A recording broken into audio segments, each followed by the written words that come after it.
going on there, guys? We back with another one, and today we got to talk about Coach Prime. We got to talk about Stephen A. Smith, Shannon Sharpe, and what are the hiccups Shannon made today. This happens a lot when you've worked with someone so long. You have a certain pattern in the way that you do things that you could still have some of your same old ways of doing things when you start something new. And that happened today where Shannon Sharpe accidentally called Stephen A. Skip Bayless. And also, we have to look at, something Stephen A. and Shannon was discussing when discussing the HBCUs and how important what Prime is doing is reflective on the HBCUs as well. Not only from, people look at Travis Hunter and try to say, that was a player that was already at this level anyway, which is true. And Shadur could have played at this level right away out of high school too. But when you look at the other players that he brought from Jackson State, you look at, coaches at HBCUs that are doing really well, dominant coaches at that level, you have to look at this and say other schools are going to take a look, at least in that direction, more than they were in the past because of the path that Coach Prime is trailblazing. And I don't think that can be overlooked, man. So let's check out these videos, though, of Shannon make a mistake and calling Stephen A. Skip, and also, Stephen A.'s take on what Coach Prime is doing for HBCUs. Let's peep. Today is a very exciting day on First Take because look who's here, folks. Yeah. Let's go. Club Shay Shay's in the building. Down. Stephen A., are you nervous? Where are you? Yeah. Please. He's nervous, At Mom. least you wore a good suit. Like a male guest on the Murray Povey show. Stephen A., what is your sole purpose at First Take?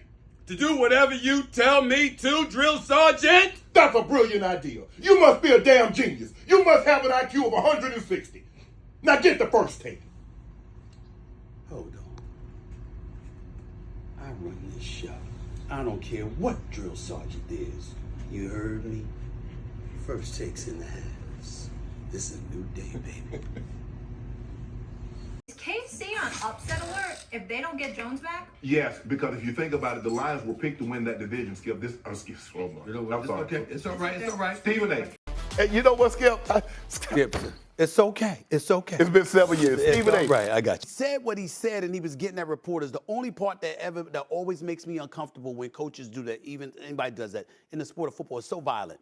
And one injury could derail you. You're right. All right, you know what I'm saying? And you don't know what's going to happen week to week in terms of injuries. I'm not talking about play, in terms of injuries. Right. So you might beat TCU, who, by the way, was a national runner-up last year, but they were ranked 17th coming into the damn game because everybody said they can't stop a cold, all right? And they've just showed you that when the big stage arrives, they shrink, TCU. That's just a fact, all right? Yes. But here's the deal that I think is important for everybody to know about Deion, who came from Jackson State, who was at an HBCU, and you have fools, people from HBCUs really degrading him and denigrating him. And I'm like, wait a minute, the profile that he brings to be HBCUs, if you're at an HBCU because of what he's achieving, think about the opportunities that's going to open up. Shador puts on an absolute show, 510 yards passing. The kid was absolutely spectacular. Yeah. You had people doubting him. What's the first thing he was doing in the post-game interview? Bringing up HBCU, because he's talking about the lack of a profile and notoriety that you have given the HBCUs. Both you and I are products of HBCUs. Absolutely. We definitely appreciated that. Yes. But here's the other point to bring up. Colorado, 53 incoming transfers, including roughly 24 since the end of spring practice, is the most by any team has ever had in an offseason. We're talking about Deion Sanders. We're talking about Travis Hunter. 86 new players, only 10 scholarship players. You got people out there trying to degrade Prime Time because he's made all of these moves. I will remind America, and I'm going to end it here, Shannon, to give it back to you. I will remind America, they went 1-11 last year. Correct.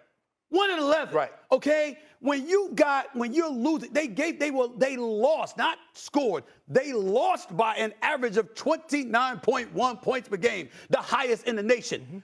Respectfully, the 10 that got a scholarship, lucky they got it. Exactly. They lucky they were kept. Right. Yes. Because if you losing like that, and you're that porous in a Power 5 conference, you got to make changes. And if you prime, coming from an HBCU, you can't wait. You can't grow incrementally. You can't scratch and claw and nip and tuck and go a step at a time. You got to leapfrog. Big transfer. That is what he's done, and I applaud primetime Deion Sanders. I'm proud of you, my brother. I'm going to try to go to the game this weekend. They're home opener. I might have to be there with you then. I mean, we might have to do that. You might have to do that. But you know what? I think what scared a lot of people away is what you just saw. Right. That's who he is. Right. They want you to be buttoned up like Coach Saban. They want you to be Kirby Smart. They want you to be, he's not typical coach.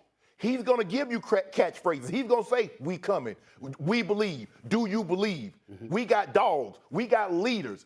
And so everybody is not going to, he's doing it a different way. Yeah, man. So I agree with Stephen A. Smith's points. As far as raising the cachet of the HBCU, man, we all knew that players at that level could compete. And, you know, people would give the Appalachian States, what's the school, is it North Dakota State? They would give them their credit, and they would say, yeah, some of those guys belong at the highest level. But HBCU football was looked down upon by the Power Fives, you know, all around the board, from the coaching staffs, which those are some of the best coaches in the nation. They just don't have the talent that everyone else has. But now we're realizing that it's talent around the board that they don't have. They have talent in certain positions that's better than some of the top guys at the Power Fives. You know, that's why you see some of these individuals from smaller schools get into the NFL, and they have longer, more productive careers than, you know, some of the guys that were ballyhooed at the high major programs, man. So when I look at this, I'm like, yeah, man, this is a big step in the right direction. And who better to lead this charge than Coach Prime? You know, the HBCU can be a springboard for you to coach at the Power Five. And also, it's going to bring more eyes to HBCU football so that they can get more funds going forward to be able to retain some of these coaches in the future. That's what I'm hoping, you know, that they can get talent. And because you have to look at it, man, anybody that's playing the game of football, one of their dreams is to play in the NFL. Now, we know everybody's not going to have that opportunity, but if you have the opportunity to showcase your skill set at a Power 5 school, you're going to elect to choose that over, over playing at a lower level school. Now, Travis Hunter, what he did was so spectacular because he led, you know, he led that let's go to HBCU as the top overall prospect. And I would love to see that in basketball. I honestly think in basketball, you can put together a team that can win the national championship in basketball if you get 5 of those guys, you know, or even 10, you know, some that don't mind coming off the bench to go play at that level. You know, I feel like you can win the whole thing in basketball. That's why I would like to see it there. Football is going to be a little more tricky because you got to get the O-line, D-line. You got to get all that. But I feel like in college basketball, the money can jump so fast there that you can make a significant difference, and it'll help all the other programs, you know, raise the profile of the school. So I think the key to it is, you know, basketball players doing it, because you can win your conference and go straight to the NCAA tournament, whereas with the HBCU, you know, they have divisions and things like that that's going to prevent you from playing in the national championship game. And so Coach Prime, man, but all in all, you know, I think that's dope, you know, that what he did at Colorado first week.